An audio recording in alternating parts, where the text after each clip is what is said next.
Bismillahirrahmanirrahim. Assalamualaikum warahmatullahi wabarakatuh. Apa kabar teman-teman semuanya? Semoga masih dalam kondisi sehat, selalu bisa menjaga kesehatan dan juga tetap bersemangat untuk melaksanakan perkuliahan daring, sehingga apapun kondisinya kita masih tetap bisa survive ya, dengan segala keterbatasan yang ada. Dan harapannya dengan pembelajaran via online ini, teman-teman masih tetap bisa terfasilitasi untuk mendapatkan hak-hak teman-teman semuanya terkait dengan mata kuliah perawatan jiwa. Kali ini ketemu lagi dengan saya, Bu Ita Abdulyani, masih dari dengan topik diagnosa sehat pada kelompok sehat jiwa. Dan kali ini saya akan bahas tentang tahap perkembangan di masa dewasa madya. Seperti yang sudah sebelumnya diberikan materinya, mulai dari infan hingga dewasa awal ya. Nah, kali ini saya akan membahas tentang tahap perkembangan di masa dewasa madya. Ya. Kita mulai dari dewasa madya. Definisinya adalah masa di mana individu telah menyelesaikan pertumbuhannya dan siap menerima kedudukannya dalam masyarakat bersama, begitupun dengan orang dewasa lainnya. Secara fisik, seorang dewasa menampilkan profil yang sempurna. Jadi pada masa dewasa ini, biasanya seorang individu itu sudah menyelesaikan pertumbuhannya, ya, mulai dari infan hingga dewasa awal. Dan profil orang dewasa madya ini sudah sangat matang ya sebenarnya. Jadi baik secara fisik maupun secara profil maupun dari tumbuh kembangnya, sebenarnya di masa dewasa ini memang mereka yang sudah dianggap sudah sempurna untuk pertumbuhannya. Artinya mereka sudah menyelesaikan pertemuannya dan siap menerima kedudukannya dalam masyarakat bersama orang dewasa lainnya. Ya. Selanjutnya, kriteria dewasa madya dilihat dari umur, yaitu mulai dari usia 30 hingga 60 tahun. Nah, ini dikenal dengan masa pertumbuhan generativity, vs self-absorption, dan stagnation. Ya. Pengertian yang lebih lanjut tentang dewasa madya ini adalah tahap perkembangan manusia usia 30 hingga 60 tahun, di mana pada tahap ini merupakan tahap di mana individu mampu melihat, mampu terlibat dalam kehidupan keluarga, masyarakat, pekerjaan, dan mampu membimbing anak-anaknya. Individu juga harus menyadari hal ini. Apabila kondisi tersebut tidak terpenuhi, akan dapat menyebabkan ketergantungan dalam pekerjaan dan keuangan. Jadi, kalau dilihat dari usianya, berarti saya dan mungkin rekan-rekan dosen yang lain ya, sudah masuk ke tahap ini, ya, di mana tahap ini merupakan tahap kematangan, baik secara kekeluargaan, secara masyarakat, pekerjaan, dan sebagainya. Ya. Hal ini ditandai biasanya orang-orang di usia ini mestinya sudah mempunyai keturunan, ya, secara normali seperti itu.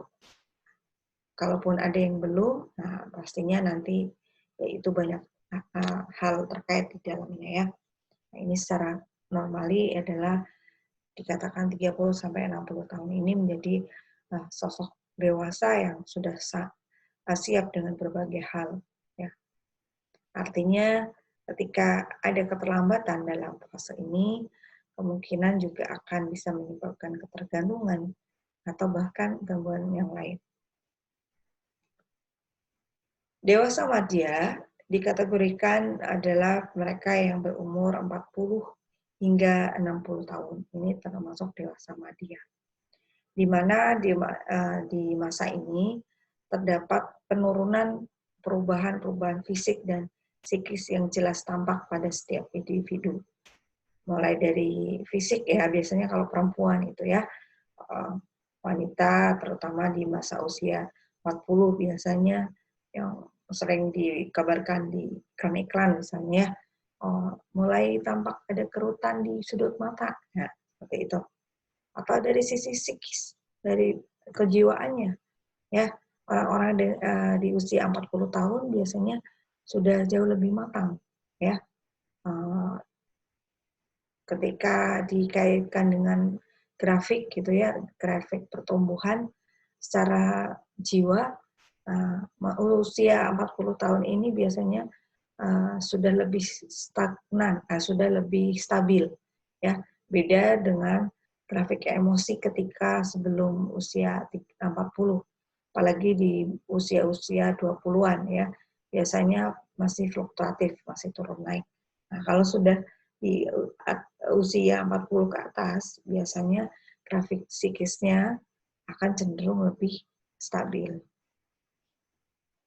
Adapun karakteristik perilaku dari orang yang pada masa dewasa madya ini adalah biasanya mempunyai harga diri tinggi, menilai kehidupannya yang lebih berarti, menerima nilai dan keunikan orang lain, menerima dan menyesuaikan kematian pasangan, menyiapkan diri menerima datangnya kematian, melaksanakan kegiatan agama secara rutin, merasa dicintai dan berarti dalam keluarga, berpartisipasi dalam kegiatan sosial dan kelompok masyarakat, dan menyiapkan diri ketika ditinggalkan anak yang telah mandiri, ya.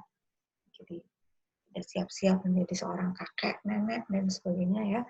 Nah, pada masa ini, nah ini karakteristik normalnya, ya.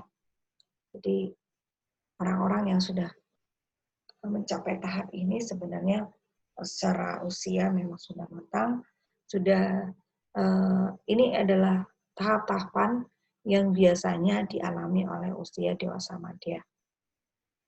Ya. Harga diri tinggi, menilai kehidupannya berarti karena sudah punya pekerjaan, sudah punya keluarga, punya menantu, punya cucu, dan sebagainya. Menerima nilai dan keunikan orang lain, jadi sudah tidak terlalu egois ya, sudah tidak terlalu mementingkan kepentingan dirinya sendiri, kemudian menerima menyesuaikan kematian pasangan. Ya, saat ada pasangan yang meninggal, biasanya kalau usia segini sudah lebih stabil ya. Menyiapkan diri menerima datangnya kematian, ya, melaksanakan kegiatan agama secara rutin, ya, biasanya sudah lebih aktif di kegiatan agama, baik itu pengajian atau hal-hal yang lain ya, sholat berjamaah dan sebagainya. Merasa dicintai dan berarti dalam keluarga, ya biasanya di usia ini sudah punya anak, cucu. Jadi ketika ada hari-hari libur, mereka berkumpul ya, dan merasa hal itu menjadi sesuatu yang membuat mereka akan merasa lebih berharga dan dicintai. Jadi kadang-kadang orang tua kalau masanya kumpul, kemudian anak-anaknya tidak kumpul, merasa kesepian dan sebagainya, sehingga kadang timbulnya ingin telepon terus dan sebagainya ya. Nah ini mungkin teman-teman juga ada yang orang tuanya pada masa dewasa remaja ya. Nah, mestinya mereka merasakan hal-hal yang ini. Kemudian berpartisipasi dalam kegiatan kelompok dan masyarakat. Ya, biasanya ada beberapa orang yang ditunjuk pada masa ini sudah ditunjuk sebagai ketua RT, tokoh masyarakat, dan sebagainya. Oke. Tugas perkembangan masa dewasa madya. Yang pertama adalah landasan hidup religius. Biasanya didasari adanya pemahaman, pengembangan, pengalaman, dan pemantapan diri terhadap ajaran agama yang dianutnya. Jadi sudah mulai lebih mendalami agamanya gitu ya. Ya tadi, dengan cara aktif atau terlibat dalam kegiatan-kegiatan agama. Kesadaran akan tanggung jawab sosial. Adanya tanggung jawab dalam tindakan, baik dalam aspek pribadi, sosial, dan karir. Ya, orang-orang biasanya sudah punya jabatan dan sebagainya, ini menjadi sebuah tanggung jawab, bukan lagi sebagai sebuah ambisi, gitu ya. Kemudian perubahan secara kognitif pada masa dewasa remaja ini mengalami kemampuan kognitif yang cenderung menurun, ya, terutama dalam hal mengingat dan berpikir. Akan tetapi ini bisa diimbangi, ya. Jadi untuk kondisi ini mungkin memang mengalami penurunan, akan tetapi bisa diimbangi dengan pola kehidupan yang baik pada masa sebelumnya. Kemudian kesadaran gender, ya, punya kelompok gender misalnya. Kemudian adanya penerimaan diri dan pengembangannya, serta penyesuaian diri dengan perubahan-perubahan yang terjadi dalam aspek fisik, berupa penurunan kemampuan dan fungsi, serta kesehatan yang dialami oleh manusia. Ya, misalnya mungkin sudah mengalami rabun, jauh, pakai kacamata yang sesuai, kemudian dari sisi persendian sering nyeri dan sebagainya, membutuhkan alat bantu untuk jalan dan sebagainya. Itu dalam kondisi dewasa remaja ini memang sudah lebih sering mengalami hal-hal seperti itu, ya. Kemudian adanya kematangan dalam hubungan kelompok sosial atau teman sebaya. Biasanya mereka punya grup atau punya kelompok-kelompok tersendiri, ya. Misalnya ada paguyuban, gitu ya, paguyuban pasien hipertensi, ya, paguyuban pasien DM dan sebagainya. Nah, ini salah satu contoh pada beberapa kasus di masyarakat kita yang itu merupakan salah satu bentuk nyata, ya, perkembangan masa dewasa media. It's okay, dan itu sangat baik untuk mereka, ya, seperti itu. Kemudian yang 7, adanya penyesuaian dengan orang-orang yang seusianya. Ya. Jadi makin banyak bergaul dengan orang-orang seusia mereka, itu akan semakin bagus untuk perkembangan kesehatan jiwa dewasa remaja ini. Nah, bagaimana komunikasi terapeutik pada pasien dewasa remaja? Prinsipnya, ketika seorang perawat menghadapi pasien dengan usia dewasa remaja ini, ada 3 hal yang harus diperhatikan.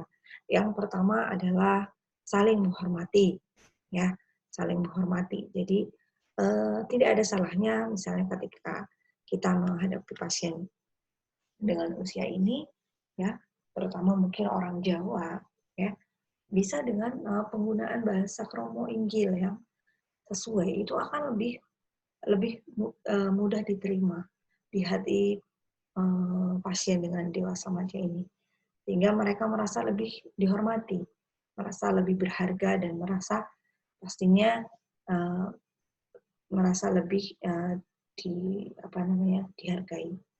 Kemudian saling percaya, ya, saling percaya, karena di masa ini biasanya mereka sudah tidak terlalu ambisius untuk apapun, ya, untuk hal-hal yang berupa duniawi, ya. Kemudian saling terbuka.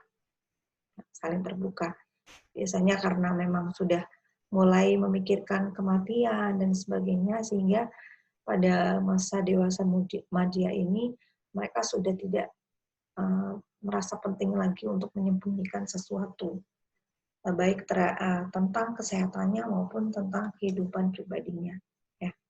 Jadi alangkah sangat baiknya seorang perawat ketika berhadapan dengan pasien dewasa remaja ini, ya, tetap bisa menjaga 3 hal: menghormati, mempercayai pasien tersebut, dan menjaga keterbukaan. Ya. Adapun diagnosa pada masa ini adalah kesiapan peningkatan perkembangan dewasa. Pastinya ini didukung oleh faktor-faktor yang lain di tahap-tahap pertumbuhan dan perkembangan sebelum masa ini. Ya. slide untuk materi ini sudah selesai. Nanti kita akan lanjut di materi selanjutnya kaitannya dengan usia lansia. Di akhir slide, pesan saya, lakukanlah kebaikan sekecil apapun, karena kita tidak akan pernah tahu kebaikan apa dan kebaikan yang mana yang akan membawa kita ke surga. Semoga bermanfaat. Jika ada yang ingin ditanyakan, bisa dilanjut di forum diskusi. Terima kasih. Assalamualaikum warahmatullahi wabarakatuh.